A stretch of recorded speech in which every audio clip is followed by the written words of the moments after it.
দুৰ্নীতি আৰু ভ্ৰষ্টাচাৰৰ বিৰুদ্ধে মাত মাতি চৰকাৰৰ ৰোষত পৰিল ৰাজ্যৰ এগৰাকী RTI কৰ্মী দিলীপ নাথ। গৰুচুৰৰ দুৰ্নীতি ফাদিল কৰাৰ বাবেই ভ্ৰষ্টাচাৰী নেতাৰ ৰোষত পৰিছে দিলীপ নাথ। প্ৰাণৰ ভয়ত ঘৰৰ পৰা আঁতৰি থাকিবলৈ বাধ্য হৈছে দিলীপ নাথ।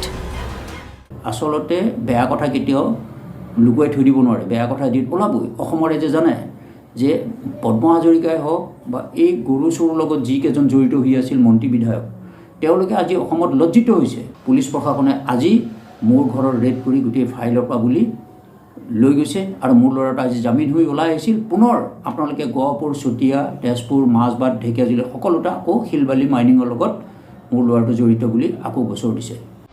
RTI তথ্যৰ ভিত্তিত গিৰগাই বিতৰণ প্ৰক্ৰিয়াত হোৱা অনিয়মৰ তথ্য উদঙাইছিল এইগৰাকী দিলীপ নাথে। গৰুচুৰ প্ৰসংগত প্ৰতিদিন টাইমৰ টক শ্ব'তো অংশ লৈছিল দিলীপ নাথে। কিন্তু গৰুচুৰৰ মুখা খুলি দিয়াটোৱেই যেন অপৰাধ হ'ল এইগৰাকী RTI কৰ্মীৰ। ষ্টুডিঅ'ৰ পৰা ওলাই কিছু সময় অহাৰ পিছতে মোক এজন গুণীজ্ঞানী ব্যক্তিয়ে কৈছিল যে আপুনি যে গৰুখুটি কৃষি প্ৰকল্পৰ ওপৰত যিখিনি তথ্য দাঙি ধৰিলে হয়তো আপোনাৰ বিপদ হ'ব। যিটো চেনেলত আপুনি বহিছিলে প্ৰতিদিন টাইম, সেই চেনেলটোত বহাৰ কাৰণেই হয়তো আপোনাৰ বিপদ হ'ব। হয়, একে সম্পূৰ্ণ তেওঁ কোৱা কথাটো সত্য। মোৰ এতিয়া সাংঘাতিক এটা বিপদ হৈছে, য'ত নেকি মোৰ সৰু ল'ৰাটোক ঘৰৰ পৰা পুলিচে শিলবালিৰ লগত জড়িত কৰি লৈ গৈছে। দিলীপ নাথে তেওঁৰ পৰিয়ালৰ সদস্যসকলকো আৰক্ষীয়ে হাৰাশাস্তি চলোৱাৰ অভিযোগ তুলিছে। যেতিয়াই তেতিয়াই RTI কৰ্মীজনৰ ঢেকীয়াজুলিস্থিত বাসগৃহত উপস্থিত হৈছে আৰক্ষী আৰু বন বিভাগৰ বিষয়াসকল। সব কাগজ লৈ পেলাই গুচি গ'ল। একো নাই, ফাইল কাগজ সব ফাইলৰ সৈতে লৈ গুচি গৈছে। গোটেই ডকুমেণ্ট লৈ পেলাই গুচি গ'ল। গোটেই ডকুমেণ্ট লৈ পেলাই গুচি গ'ল। চিচি কেমেৰা পৰ্যন্ত লৈ গুচি গৈছে। গোটেই ফাইল লৈ পেলাই গুচি গৈছে। দিলীপ নাথৰ ঘৰৰ পৰা বলপূৰ্বকভাৱে CCTV খুলি নিছে আৰক্ষীয়ে। প্ৰতিটো নিশা আৰক্ষী আৰু বন বিভাগৰ বিষয়াসকলে তালাচীৰ নামত পৰিয়ালৰ সদস্যসকলক হাৰাশাস্তি চলোৱাৰ অভিযোগ তুলিছে দিলীপ নাথে।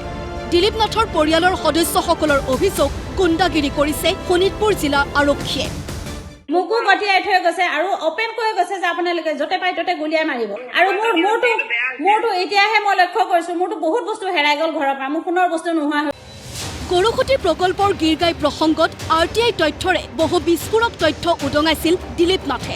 কিন্তু এতিয়া বিজেপিৰ এগৰাকী জ্যেষ্ঠ বিধায়কৰ ৰোষত পৰা বুলি বিস্ফোৰক অভিযোগ আনিছে দিলীপ নাথে। মোক বিধায়ক পদ্ম হাজৰিকাদেৱে ঢেকীয়াজুলি থানাত আহি কৈছে যে দিলীপ নাথক গুলিয়াই দিব লাগে। মই তেওঁক অনুৰোধ কৰিছোঁ যে আপুনি বেলেগক কিয় কৈছে, আপুনি এটা গুলি মাৰি চাওক, আপুনি এটা মোক গুলি মাৰি চাওক, অসমৰ ৰাইজে তেতিয়া আপোনাক কি অৱস্থা কৰিব আপুনি চাব। আপোনালোকে ভয় খাইছে যে গৰু চোৰৰ লগত জড়িত বুলি কৈ দিয়াৰ লগে লগে আপোনালোকে ভয় খালে। উল্লেখযোগ্য, ৰাক্ষসমাৰী থানাৰ এটা গোচৰত গ্ৰেপ্তাৰ কৰা হৈছে দিলীপ নাথৰ পুত্ৰ কপিল নাথক। ৰাক্ষসমাৰী থানাৰ গোচৰত জামিন পোৱাৰ পিছত মাজবাট থানাই পুনৰ গ্ৰেপ্তাৰ কৰিছে কপিল নাথক।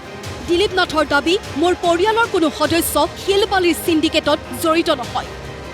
শিলবালিৰ জড়িত লগত মোক কেতিয়াও আপুনি সাঙুৰি নিদিব, মোৰ পৰিয়ালক সাঙুৰি নিদিব। গোটেই অসমতে আপুনি ঘূৰক, দিলীপ নাথৰ নামত এখিলা কাগজ কোনোবা এটা মাইনিঙৰ নামত আছে যদি এখিলা কাগজ আপোনাক মই উলিয়াই দিবলৈ দিছোঁ।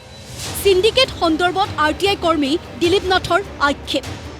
সেউজ ন্যায়াধিকৰণত NGT মই গোচৰটো দিছোঁ বেদখলকাৰীসকলক উচ্ছেদ কৰিবৰ কাৰণে। যিবিলাক হিন্দীভাষী লোকে আহি মাইনিং কৰি আছে সেইটো বন্ধ কৰি পাহাৰ খননটো বন্ধ কৰিব লাগে বুলি মই সুপ্ৰিম কোৰ্টত কেছ কৰা মানুহজনেই কিন্তু মই। চৰকাৰৰ দুৰ্নীতি ভ্ৰষ্টাচাৰৰ বিৰুদ্ধে মাত মাতি গৰুচুৰ আৰু ভ্ৰষ্টাচাৰী নেতাৰ ৰোষত পৰি ঘৰৰ পৰা আঁতৰি থাকিবলৈ বাধ্য হোৱা দিলীপ নাথে সংবাদ মাধ্যম জাতীয় দল সংগঠনৰ পৰা বিচাৰিছে সহায় ভিক্ষা।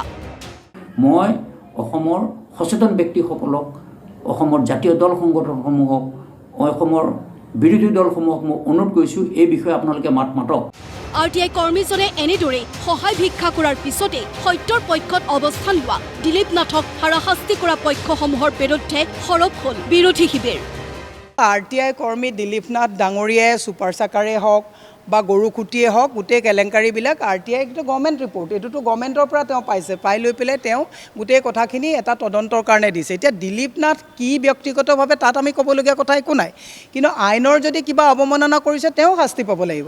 কিন্তু আজি এই গৰুখুটিৰ কথাটো পোহৰলৈ অনাৰ কাৰণে তেওঁক আজি তেওঁ পলাই থাকিবলগীয়া নিচিনা অৱস্থা হৈছে আমি এতিয়া টিভিত দেখিছোঁ যে ৰাতি 11টা বজাত উইদাউট এনি ৱাৰেণ্ট পুলিচ বাৰেপতি গৈ ভয় ভাবুকি দিয়া হৈছে গতিকে আমি সেই কথাটো মুখ্যমন্ত্ৰীক কৈছোঁ যে পুলিচক অপব্যৱহাৰ কৰা হৈছে নেকি অসম পুলিচৰ কামটো হৈছে নিষ্ঠাৰে সুৰক্ষা দিয়া আৰু নিৰাপত্তা প্ৰদান কৰা আৰু যিটো আইনৰ ব্যৱস্থাত আহিব আইনীগত ব্যৱস্থা কৰা কিন্তু আজি যদি চাই চতিয়া জামুগুৰি এই থানাবিলাক এইটো কোনোবা এজন বিধায়কৰ বহতীয়া হিচাপে কাম কৰিবলগীয়া হৈছে নেকি ইউ এক বৃহৎ প্ৰশ্ন সেইকাৰণে মই কৈছোঁ আইন কোনেও হাতত তুলি ল'ব নালাগে নিউজ ডেস্ক ৰিপৰ্ট প্ৰতিদিন টাইম